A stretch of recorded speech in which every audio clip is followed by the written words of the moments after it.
Hey, I'm Jack, welcome to Vapourcore. Today we're going to have a look at the DotMod 200 watt box, and it's really cold!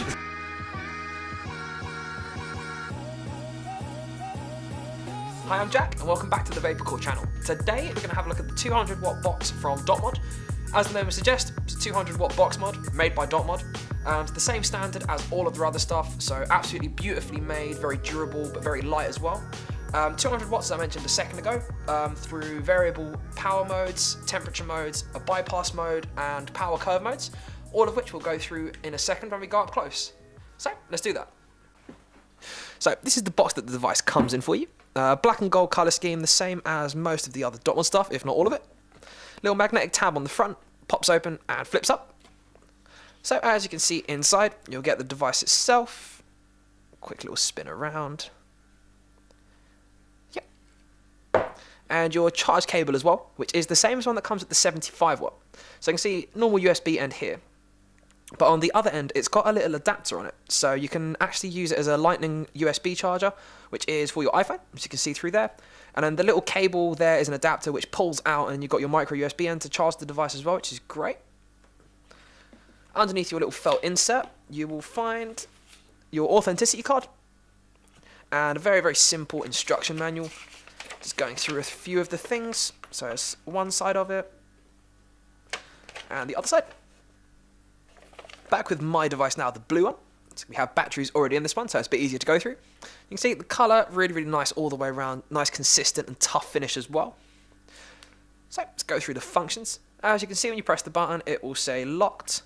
So press the button 5 times to turn it on or off, which is the standard sort of way of doing things. 1, 2, 3, 4, 5, and you'll see DotMod 200 watt. And then you'll get to your home screen, which you have your battery gauge, wattage, what mode you're in, voltage output, and your ohms resistance. So to scroll through different modes, you'll press the button 3 times. And you see the PM, the power mode will flash. So you can go up or down to cycle through your modes. So I'll just go this way, this is your bypass mode. So as you can see at the moment, my batteries currently have 7.63 volts. This will depend on how much charge your batteries have. As I mentioned, it's a bypassed mode. So whatever you put on there tank-wise, it will give you just a voltage. You won't be able to adjust the power or anything. So it's kind of similar to how Mech Mod works, where you just get a voltage, but it still goes through the chip, so it's not mechanical, it's just bypassed. I'll chuck my tank on there, and I'll show you the sort of power it will give you. I normally recommend this mode for RDAs. If you have like a RDA where you can put really big fancy coils in, but you need like 100 plus watts, that's normally the best for this. So I'll put this in. This is currently giving 150 odd watts, as you can see on the display. It will focus. Scissor it in the bottom corner there. As you can see, just take one very short puff and it absolutely clouds everything out. Very, very warm vape. A little bit too warm for my liking. However, something to mention, I would normally just use that with an RDA. I've used this with the Goon RDA, giving me probably about 160, 170 watts with fully charged batteries. And that thing gives you some serious power, which is very, very good, especially for a dripper, because most of the time you want a really warm, powerful vape, which will give you a lot of really good flavour as well. So scrolling through the modes again, 1, 2, 3. This will be the power curve modes. So with this one here, this is one that I've been using at 65 watts. As you may have seen earlier, I was running between 80 and 90 watts with this tank. With the curve mode, as you can see with the little curve on there, it sort of goes up, then down. So basically what this does is it gives you an initial spike in power. So it basically just gives you higher power. It doesn't actually specify which, it just says that it's a curve. But with this, I can say just from personal experience, it gives you a nice sort of like instant bang hit of power, a little bit higher than what it would be, and then it sort of simmers down and settles at 65 watts. The benefit of using this is you don't have to use as high of a power to get a really nice, warm, flavoursome, and hard-hitting vape. As you saw, I was running 0.1 ohm coils, give or take, with the resistance, and 65 watts would normally be nowhere near enough. As I've used the same coils in an RDA, definitely not enough. But with the curve mode, 65 watts gives a really nice, warm, satisfying vape, which is almost directly comparable to 90, 85 sort of watts that I was running before. That's a great thing. If you don't want to run too high of a wattage, the curve mode will give you that instant boost of power and then simmer down to what it actually says. I think that's a wonderful thing and probably one of my favourite features about this chip. Cool, cycling through again. You have your temp modes. So we have nickel, titanium, stainless steel. You know the drill with these. If you're using nickel, titanium, or you want to use stainless steel in temperature mode, make sure you're selecting the right one. 3 clicks again will get you to go through, and we get back to wattage mode. Another thing I want to touch on as well, which is an improvement from a previous version of their devices, is that the chip is now encased in plastic, whereas before it was very exposed and open, whereas now it's inside here, which will keep it a little bit more protected from dust and water. Not that I ever recommend keeping your device near water or dropping it in there, but like little bits of splashes and moisture, it should be a lot more protected now. The chip actually lives inside this slight little raised portion here. It says DotBox 200. That's just something that I thought I'd share because it's a very, very good thing that they're thinking about the longevity of their devices now as well. Also, I feel the internals of this device look very, very clean. There's no sort of like exposed wiring. It's just literally 2 little battery sleds, pop your batteries in, done. Nothing to distract you, just a very clean, simple experience, which I'm very much so enjoying. As I mentioned earlier, to turn the device on, you press it 5 times and 5 times to turn it off, as I'll show you now. So 1, 2, 3, 4, 5, and you see DotBox 200 watt, and you're on and ready to go. 1, 2, 3, 4, 5, and it will turn off. As well as the 5 clicks on and off, there are a couple of multiple presses of the button to give you different functions. So you saw earlier 3 presses will take you into the mode selection, so you can cycle through and select whatever you're after. Keep mine on wattage. But as well as this, you can press the fire button 4 times, and that will lock your power output. So see, it will say power output locked. So I can still vape on the device, which I'll show you now when I screw a tank on. So you see, it's still working perfectly. But if I try to adjust the wattage, it will say power output locked. So it's a good thing if you want to just set the power, forget about it, and not be worried about accidentally adjusting it or changing it. So press it 4 times again, and then you can adjust it. So I'll say power output unlocked, and then you can go up or down or up, whichever way. Due to the device's simple nature, there's not many extra buttons on here apart from fire, up and down. So many of the options in the device will be operated through multiple presses of the fire button, or as the couple that I'll show you now, be pressing 2 buttons at the same time. So to change your wattage when you are in temp mode, I've just got it set to stainless steel because it was the first one that I came to. If you press the minus button and the fire button at the same time, the little wattage in the bottom corner will start to flash, and that's how you can actually adjust it in here. So you can go up or down, and that's just a preference. And if you're using temperature control mode, you'll know roughly what sort of wattage and temperature you like. As well as that, if you press the power button and the up button, you can flip the screen. So if you're left or right-handed, it will be a bit easier, or if you just prefer the screen one way or the other.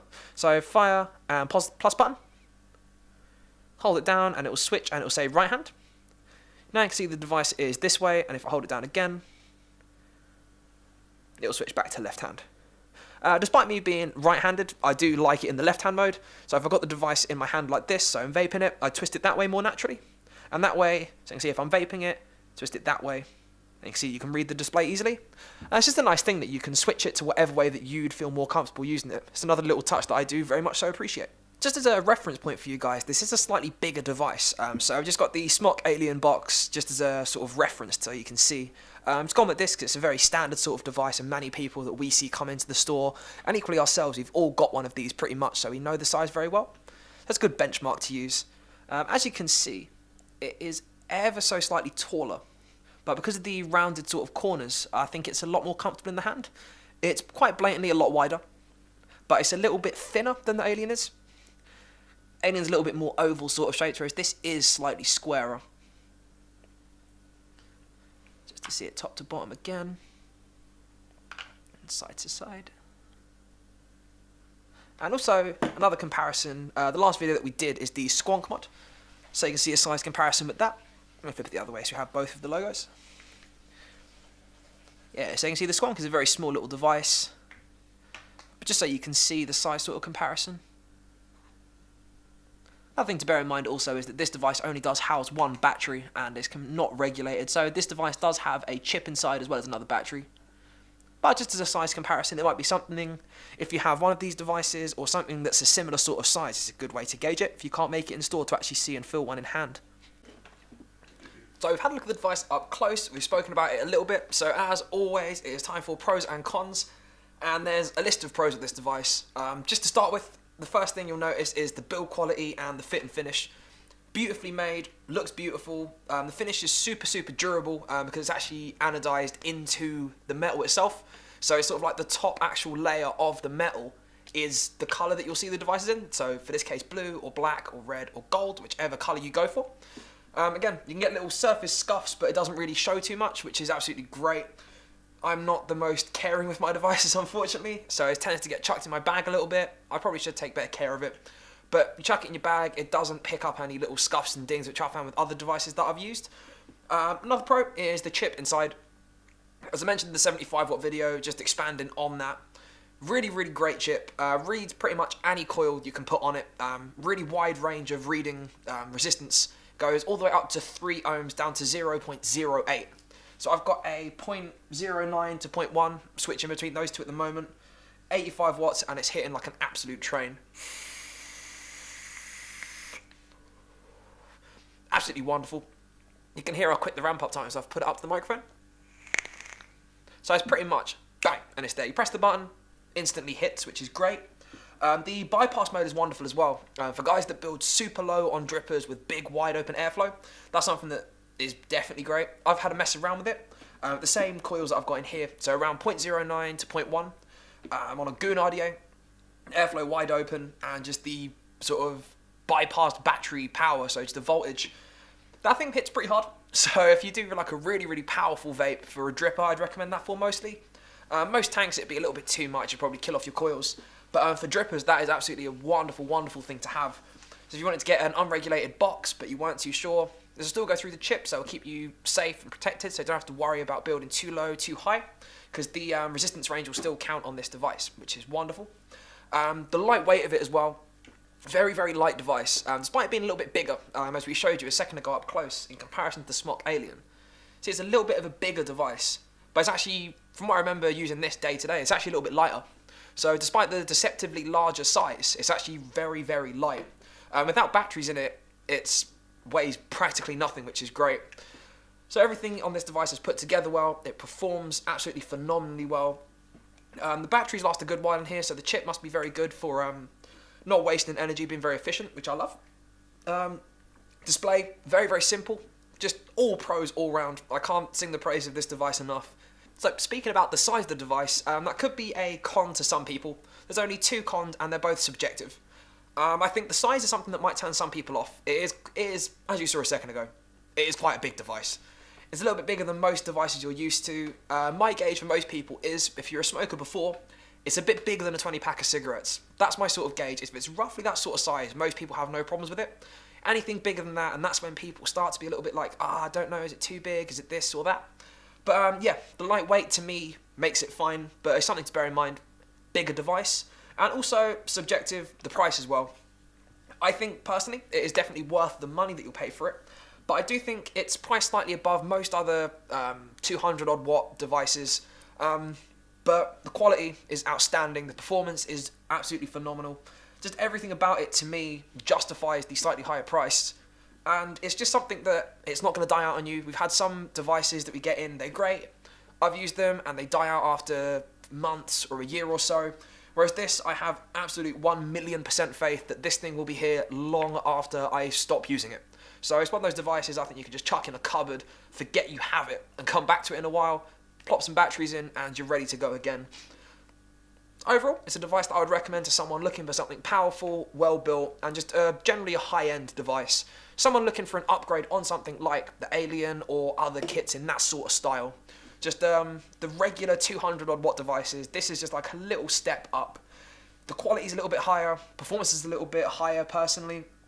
Just overall, it's just like that next little step. So, if you are interested in the device, as always, it's in all of our stores or online, so you can look at images online or come in store and have a look at the ones that we have out. Have a feel, have a mess around with it, and see how it performs for yourself. Thank you guys very much for watching. Hopefully we answered all the questions about this device, because there's quite a lot to go through with the chip. If you do have any more questions, drop it in the comments. We'll get back to you as soon as possible, and drop a like on the video. Thank you guys, and stay warm, because it is freezing outside.